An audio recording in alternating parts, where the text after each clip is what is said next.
Cuba's government says their troops opened fire on a speedboat, killing 4 of the 10 people on board, claiming they were terrorists sent to attack Cuba.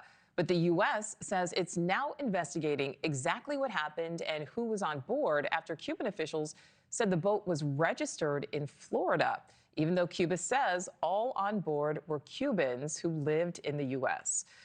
NewsNation's Kellie Meyers live for us at the White House with the very latest. So, Kellie, what's been the U.S. response so far?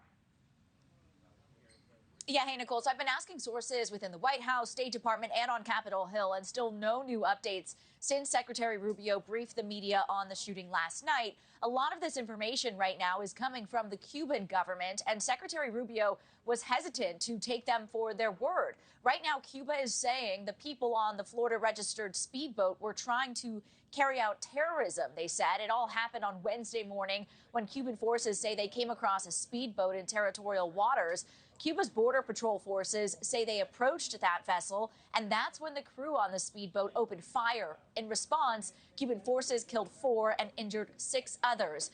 Cuba's Interior Ministry said on Wednesday night that the boat was carrying 10 people armed with assault rifles, handguns, Molotov cocktails, bulletproof vests, telescopic sights, and camouflage uniforms, and that the crew was attempting to, quote, carry out an infiltration for terrorist purposes. Secretary Rubio, in response, says the U.S. isn't going to base its conclusions on what the Cuban government says. I'm not even going to speculate as to what it could have been. It's a wide range of things. But suffice it to say, it is highly unusual to see shootouts in open sea like that. It's not something that happens every day. It's something, frankly, that hasn't happened with Cuba in a very long time. But we're going to find out. We're not going to base our conclusions on what they've told us.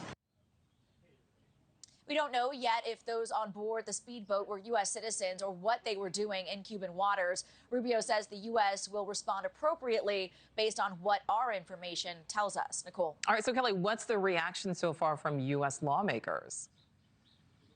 Yeah, lawmakers on both sides of the aisle are calling for answers here, and many of them are calling for an immediate independent investigation into what happened. Florida Republican Senator Rick Scott posting on X after the news broke saying, quote, "We need a full investigation into this deeply concerning situation, and to determine what happened, the communist Cuban regime must be held accountable." Democratic Congresswoman Debbie Wasserman Schultz writing, quote, "My office has contacted the State Department for more information, but it's notable that this occurred in spite of ongoing Trump administration negotiations with the Cuban regime."